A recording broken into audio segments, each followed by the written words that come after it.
Greetings and welcome to Match Play TV. I'm Ray Adams. I am at the beautiful Mountain Shadows Resort here in Paradise Valley, Arizona.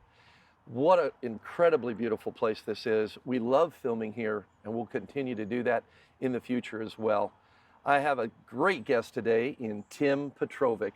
Tim Petrovic, welcome to Match Play. Thanks for having me. Look at this. It's not 95 degrees, it's 65 degrees, and That's right. beautiful. Tim, you played in the Schwab Cup Championship at Phoenix Country Club. Today you just finished. Tell me a little bit about your week in Phoenix. Well, I think I would say I underperformed this week. I had some high hopes coming in. Had a good 7th place finish last week, and you know the way golf is, sometimes you just don't get the feel of the greens. I mean, the greens are like pool tables. They're almost too good, and when you miss a putt, you're like, how did I miss that? They're just so perfect. But no, just never got the feel of the greens. Didn't make a lot of putts this week, and the first round kind of got behind the 8 ball a little bit with the 1 over par, and then the wind came in the second day. So I really didn't have an opportunity to kind of make up shots yesterday. So Tim played on the PGA Tour for many, many years, and in 2016, when the Magic Age came along, he jumped on the Champions Tour, and of course sponsored by Tour Edge now, as you can easily tell. He's been with Tour Edge for about 3 years. We're going to talk about that later. But he's had 7 seconds, if I'm correct, since you've been on the Champions Tour. Or well, I think so. You're right there knocking on the door. 5 of them are majors, unfortunately. But yeah, so I was close. I was real close. Right there knocking on the door, and we know that's going to happen as well soon. But I want to go back, Tim. You're from New England area, born in Massachusetts, I believe, but you played a lot of golf in the New England area. And as a matter of fact, you went to the University of Hartford, majored in communications. So we know he's going to be a very compelling and articulate guest today on the show. Tell me about playing golf in New England. Well, most people think we play for like 4 months and it snows like all the time, but that's not true. We got a good 7-month window in there to play. Some days, some years we can play up to almost up to like Thanksgiving. But bent grass, you got to hit the ball high. Always learning how to hit the ball high when I was up there. Now I live in Texas, and a lot of guys I play with are hitting like these little low screamers. But, the wind, because I've learned how to. I'm actually a good wind player now. I've been in Texas for 15 years now. Why did you go to Texas? Move to Austin area? Well, long story short, all my in-laws. It's not a song. All my in-laws are in Texas, but it could have been. All my in-laws are in Texas, so we decided to move and get our kids closer to all their cousins, and we kind of planted ourselves in Austin, which is kind of central Texas around Houston, San Antonio, and Dallas, where her family, my wife's family was. So. Well, I've got a lot of family in Central Texas myself, very much so. You have 2 daughters. I have 3 daughters. We'll talk a little bit about that as well. But how did you get started in golf? What were you doing as a young person, and you turned to golf finally? My dad was, he played golf. He was actually a baseball coach, high school baseball coach and football coach for like 25 years. And so I was really into the baseball thing, and he would always go out and play. And I'd go hit balls with him, but most times I would go putt because he'd have his group and I wasn't quite old enough, and he'd bring me to the golf course. So I ended up chipping and putting for 7 hours a day. And I think that in turn became that's why my MO is I've always been a good putter, and I think that was the lead in. But I think when I was 14 or 15, I decided I was just going to start playing more golf. I remember my mom dropped me off at the Timberland Golf Course in Connecticut, in Berlin, Connecticut. Probably played all day. All day. She'd come back. She'd drop me off in the morning and come back at 9 o'clock at night and That's what my pick me up. did. That's basically how it started, and I just kept getting a little better every year. Yeah. But I guess I was a late bloomer in golf. You played in college? Played in college at Hartford. They offered me a full boat, and they were just turning Division I that year. So it was really cool. I'm like, well, I could go to Houston and like be the water boy for like 3 years. They were really good. I think I played to Florida State, and then Hartford offered me a scholarship. And then sophomore year, Jerry Kelly showed up, and that enabled us to recruit even more guys. And we had a really good team for about 4 years. Yeah, you and Jerry Kelly did go to school together and play on the team together. I remember reading that somewhere. Well, after school, I know you played in a number of the mini tours, and the road to the PGA Tour, though, was rather difficult for you. And folks, indulge me for just a moment, because I usually never read on camera, but I'm going to read this because this is very poignant, and it actually brought some emotion to me when I read this. Tim was inducted into the Connecticut Golf Hall of Fame recently, and they wrote an article about him. I picked up that article and read it, and here's a part of it that we all need to know. This: you met your wife hawking cell phones and delivering the Hartford Courant newspaper. It was freezing cold and the ink rubbed off on your clothing, trying to make it as a professional golfer. You said, "I've got 600 pounds of paper in the back of a Volkswagen and it's doing a wheelie. It's dark, it's cold, and I remember delivering those papers freezing to death." But wait, you're gonna make me cry. Okay. Wait, there's more. There's more. Pressure wasn't having to make a 5-foot putt to make the cut in a $6 million tournament. It was having to get a good tip from the next pizza delivery to fill the gas tank. The Petrovics drove through tour stops in a non-air-conditioned Ford Tempo. We're talking about his wife, Julie, and he, as young people, new pros. The luggage rack was on the roof, Tim. Where did you You get all this often took ice from hotels so they would not have to buy it for the cooler, and they loaded up on extra mustard and ketchup packets from McDonald's. This is how tight it was. Julie bought 50-cent tortillas and filled them with sour cream, shredded cheese, and Budding's meat, and they ate them for breakfast, lunch, and dinner. To this day, Julie says, Tim will not go near a tortilla. Despite their frugality, Tim and Julie were $35,000 in the hole when they left Arizona for Florida. On the trip home, they stopped to visit Julie's sister at a college in San Antonio, Texas. They found an empty dorm room next to the sister. They put 2 mattresses together and slept on the floor. We weren't supposed to be there, you said, Tim. Then the sister fed us on her student meal card, and she wasn't supposed to do that either. Our family didn't know where we were going to live, and you called Julie your rock. She's my rock. You've heard other people say it about it's true. She's my rock. And I always had those blinders on. I always saw the light. Most guys would have given up a long time before I gave up. What about you? What about what's inside Tim Petrovic that kept you going? How are you made differently? Persistence. Like my dad, we were talking about the other day. It's just persistence, perseverance. I just kept looking straight ahead, and something would always happen. Like when I was ready to give up, and something would always happen. Like '97, that was the Peltz World Putting thing came up. It was at Disney. All right, something was going to happen. I finished third in that. Made $30,000. That was like I just hit the lottery. I mean, it was unbelievable. Did that happen? That kept me going for another couple years, and then I had a guy that sponsored me on the Golden Bear Tour. Didn't do so great in '98. Putted 2000, boom, won the money list. Won like 163,000. That was kind of a big springboard to get to that. The Nike Tour, which was kind of the next level. You went on to the Nike Tour, which is now the Korn Ferry Tour, of course. We'll talk about that in just a moment, and we're also going to talk about his golf idol when we return to Match Play. We'll be back with more Match Play right after these messages. Do you like Tour Edge? I love Tour Edge. This is seriously high tech. And they're long, right, Duff? Built in the USA? Oh, I love that. I need forgiveness. Did I mention these puppies are long, really long?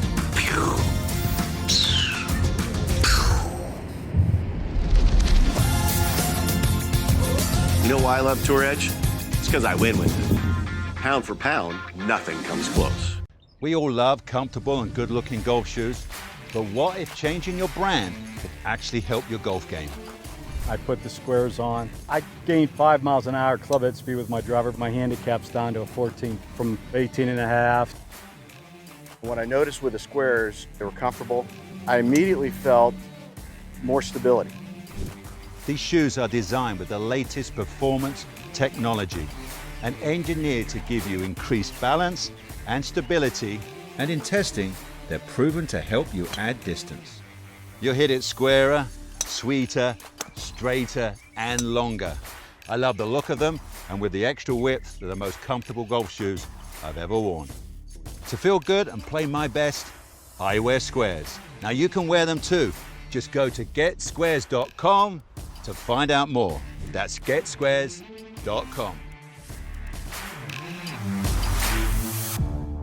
Hi, I'm Bill. And I'm Kathleen, and we're the owners of American Vision Windows. You know, it's been 20 years since we started American Vision Windows. And we're still revolutionizing the home improvement industry, one customer at a time. In celebration of 20 years, American Vision Windows is partnering with Simonton Windows to create our very own exclusive window. And now we're introducing the Inspiration Collection, so see the difference that new windows can make in your home.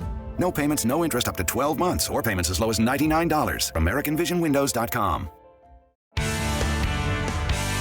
And now back to Match Play with your host, Ray Adams. Welcome back to Match Play. My guest today, Tim Petrovic, continues on. And when we left, Tim, I mentioned something about your golf idol. Well, as you made it into the PGA Tour with all the other great players out there, you hit the big stage and you started playing some great golf, and you ultimately won. You had a couple of 2 or 3 fabulous years. You ultimately won more than $12 million out on the PGA Tour. And you ended up winning, of course, in 2005, I believe, the Zurich Classic in New Orleans. Tell me about that. You know, it was such a weird week. My normal caddy, Jelly, Richard Hansberry, he pulled a back muscle, and this is like the week before Zurich. I wasn't playing that good. I even went home. I think I skipped Houston because I missed 4 cuts in a row. I wasn't playing good. I said, I'm going to go home for a week. Got to regroup.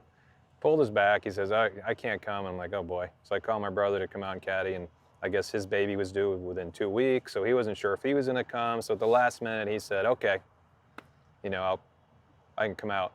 And I remember getting there on Monday, and you know, had the family there. We had our bus out there, and I just bought the bus, by the way, and that was a big investment. So the win came actually a good time. And I showed up, and all of a sudden on that Monday, I just remember on the range hitting balls, and the ball was just flying off the club head. It's just one of those weeks where it just feels perfect. So you were in the zone. I don't know, something happened that week. Maybe the week off or whatever, I showed up. I knew something was happening that week, and I kind of carried over through the week. Shot even par, I think, the first round. But I remember walking off. I wasn't concerned about it. I said, that was the easiest round of golf I ever played. Yeah. Even though I shot even. Made the cut, shot 3 under, and then I started going 66, 68 on the weekend, and it happened. You know, a few things had to happen for me. I made a long putt on the last hole, which ended up getting me in a playoff. It did. And you always need some help along the way. You know, you never wish anything would get bad against any other players, but you know, a guy misses a putt here, or I miss a putt on 17, but it all happened. And it just all you the won that playoff with a par, right? Won it with a par, yeah.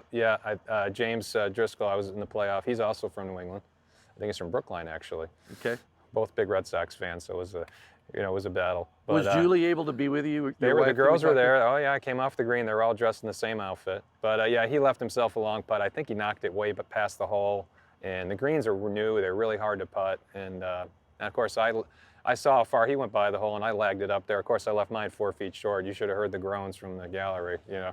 But fortunately, I hit that 4-footer, and it seemed to take about 10 minutes for that ball to roll. I remember seeing every dimple on that thing rolling, and then it went in. I just put my arms up, and I wasn't nervous. I remember looking over before I hit the putt. I saw Julie with the girls, and I was just really relaxed, and I just stayed with my routine. Well, it's funny because when I was meeting you and getting to know you and your work with Tour Edge and your play on the Champions Tour, I remembered back to that win.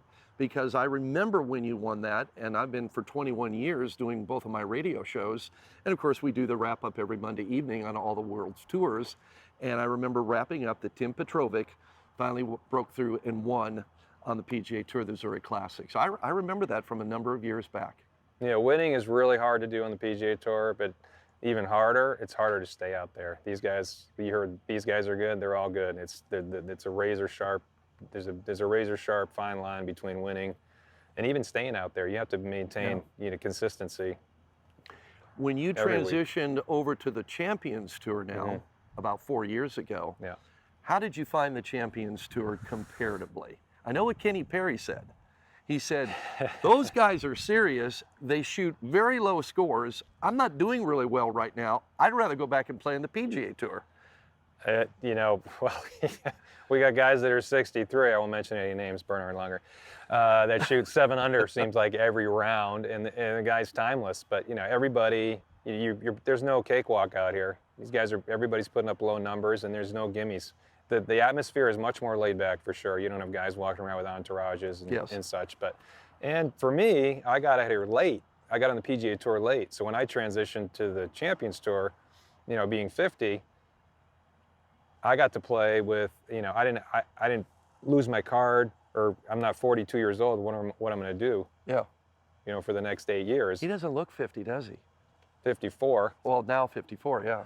But I was close. You know, when I think I started, it was 2015, 16. I lost in a playoff, I think, in Puerto Rico, PGA Tour. That would have got me through another 3 years. But I was already 48. I only had a couple years, which let me play on the Web Tour for a couple years to get ready. And I get to play with guys that I never got to play with on the tour. You know, I remember playing with, you know, Tom Watson and Stadler out here in the Champions Tour, and Bernhard, because Bernhard didn't play a lot over here. But did you ever get to play with your golf idol? Tell us who it is and why is he? No, actually, we just watched the Seve movie a couple weeks ago. Seve Ballesteros. Severiano Ballesteros. Yeah, he's my favorite player of all time, and I kind of modeled my game after him. You know, swashbuckling. You know, no mechanics, just itself. I'm a total field player, that kind of thing. But I saw him play at Westchester a couple times up in New York, but I never got to play with him. And you know, they took him from us too early. You know, he should be out here playing with us now. Yeah, Seve Ballesteros. For sure. Now, do you play the guitar in order to, well, kind of get your mind off the game of golf and to give yourself a little rest and relaxation? Or is it more serious than that? No, let's just get this clear. Let me make this clear. It's a hobby. Okay. I am as a golfer, I'm a +4 with handicap. As a guitar player, I'm probably about a 10 handicap. So not bad. You know, I can play some songs, but nothing. No lead guitar. I'm the same. You know, same thing with me. I'm right there at that it's fun. same level. It's fun. It is. It's fun and it's relaxing. Now, your favorite rock and roll group is the Doors, I understand, and you're buddies with one of the greatest guitarists of all time, Robbie Krieger. Hall of Famer, Robbie Krieger. Has he given you any lessons or given you any pointers? Well, every time we get together in LA, he wants to just go play golf. You know, and I'm, you know, I gotta back off a little bit, because I remember when I first met him, like, don't hammer this guy for like 90 questions in the first minute. You got to hold some stuff back, and he's going to want to ask me. So it was kind of a give and take thing. But you know, we go play golf, and then once in a while I'll get a little tidbit of stuff about Jim and the band and all their travels and stuff. It's really cool. It's like, imagine, you know, you meet your, and I even got to go on stage and sing with them in the Doors, and it's, You did? Oh yeah, it's fantastic. Oh wow, we want a video of that, or at least a photo of that. I think my favorite one, we were at Venice Beach, and that's kind of where their whole thing started. Yeah, it's where and they we went to this club, and he showed up. I think there was a Doors cover band there, and when an actual member of the band shows up, it's kind of a big deal. So they're like this. So he showed up, he started playing, he called me up, we got to do like 2 or 3 songs. It was really cool. And when we come back, I'm going to talk a little bit more with Tim Petrovic and about why he's using the golf clubs today that he's using. Stay with me. We'll be back with more Match Play right after these messages. What's the difference between good and great? Good treats you like a customer. Great treats you like a friend. From saving your haircut details and clip notes to saving you time with online check-in, Great Clips makes your life easier, just like a great friend should. Great Clips, it's gonna be great. What's the difference between good and great? Good tries to get it right every time. Great actually does. With Clip Notes, we save your haircut details so you always get exactly the look you want. Great Clips, it's gonna be great.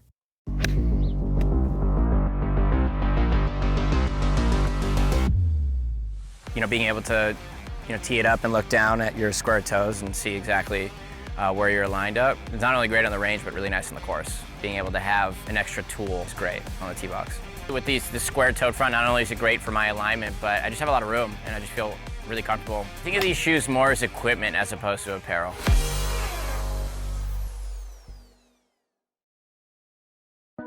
Bobby Jones, 30 years of classic style for the modern man, now brings you the Jones Performance Cotton Polo. Lightweight and luxurious cotton hand feel, with moisture-wicking comfort. The Jones Performance Cotton Polo is engineered with an exclusive blend of carefully selected cotton and the optimal balance of modal and spandex. Superior comfort, style, and versatility. Get it all in the Jones Performance Cotton Polo.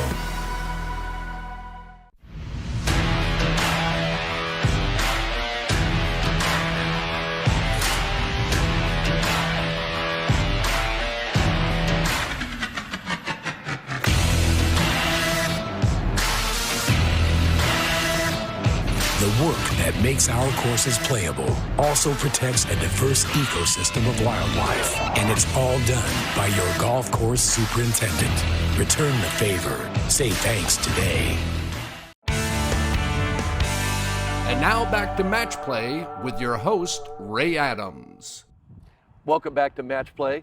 I'm with Tim Petrovic, my guest today from the Champions Tour, former PGA Tour winner as well.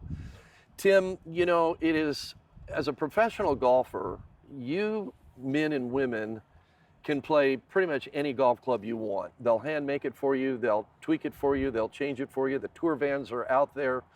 You have your pick of any and all equipment out there. Mm-hmm. But obviously for the last few years, you've been with Tour Edge.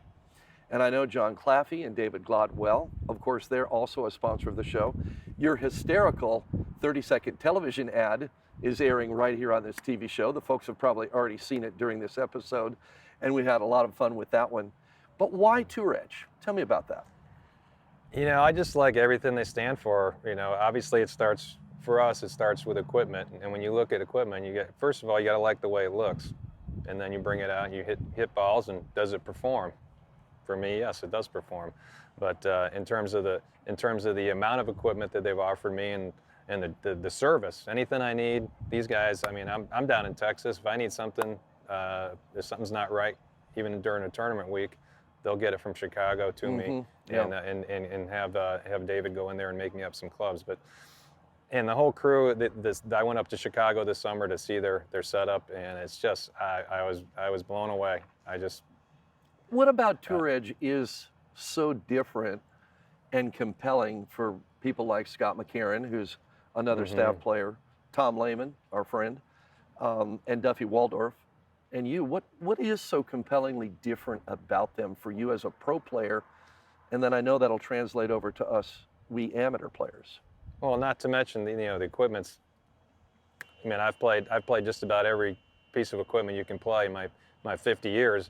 And their stuff stacks up with anything out there, and I think well, I get the stuff for free, obviously, but their price points. I said, you're not charging enough for this stuff. This stuff is fantastic.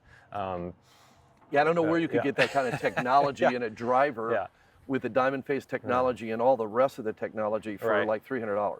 I mean, you can't. I mean, they could change their name to Cutting Edge, because that's basically what they are. I mean, everything's right there. It's all new. It's cutting edge.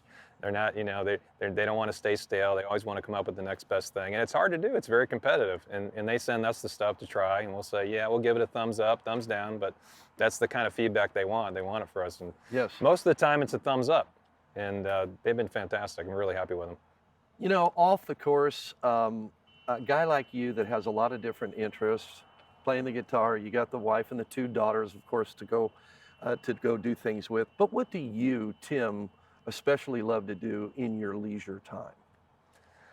Well, we got about 9 acres in Austin, and as you know, there's always something to do on the property. So we just like getting up, and it sounds crazy, but on a nice relaxing day for me is getting up, having coffee, and walking around the property, or maybe getting on the tractor or the mower. Just guy stuff, nothing, or taking the family out to dinner for a steak dinner on the weekend, but or movie nights. Movie nights always Friday night in the house. So Friday nights, movie nights. But now the girls are 21 and 19, so we don't always get everybody together. So now we've got the boyfriends that come for movie night. Oh no, now. boys, that's right. You have a boy problem too. I had 3 boy problems. Yeah, nice kids though. They're yeah. And I guess the girls are in college. Girls are in college. I got one at University of Texas and one at North Texas.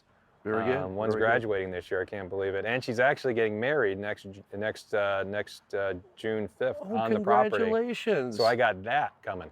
Tell me about your work off the course for the kids. You and Julie founded a wonderful charitable foundation called For Every Child. Mm-hmm.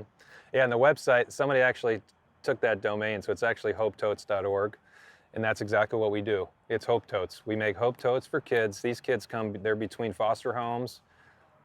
It's hard to imagine that kids in the U.S. would show up with just the clothes in their back. It's just crazy. They have nothing.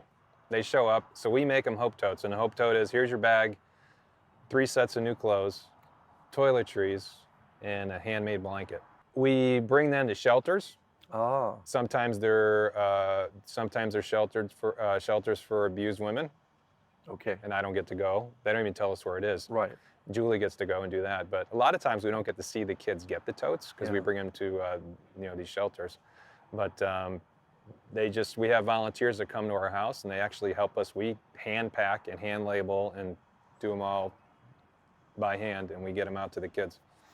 Tim, tell us something that you really love to do, but that the folks might be surprised to hear. I love shopping. You love shopping? I have 3 girls. Whoa. But my shopping didn't come from them. I'm the one that takes them shopping. Oh, really? And I'm the man that buys all the purses for my wife. I'm the purse guy. So all her handbags, I've bought them. I'm the purse guy. Now, I've been trained well, too. All those designer handbags, I bought every one of them. Can you name some of the name? Are we talking like Burberry and Kate Spade and all that stuff? Coach yeah. and the Hermes and Prada bags and all the Prada bags. Well, you did make $12 million, didn't you? Where is it? What happened to it? Well, $3.5 million on the Champions Tour alone. Okay, so and you're still going strong. Tim Petrovic, that is great, and thank you so much for keeping us entertained, not just with your commercials and this show, but also with great golf out there. We're going to keep watching and following because I know that win is coming on the Champions Tour very soon. There's a mystique about Match Play TV. After you're on, great things happen to a lot of people. Thanks, Tim, for being with me today on Match Play, and thank you for joining, and make sure you go to Match Play TV for more to come. Boom.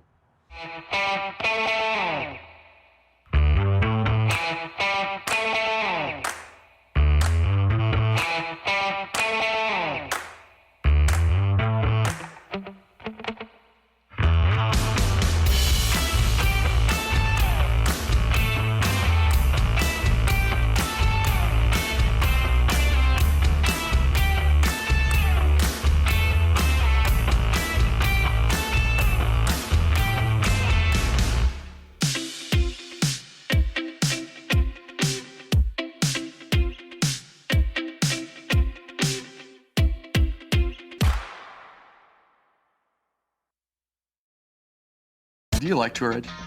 I love Tour Edge. This is seriously high tech. And they're long, right, Duff? Built in the USA? Oh, I love that. I need forgiveness. Did I mention these puppies are long, really long?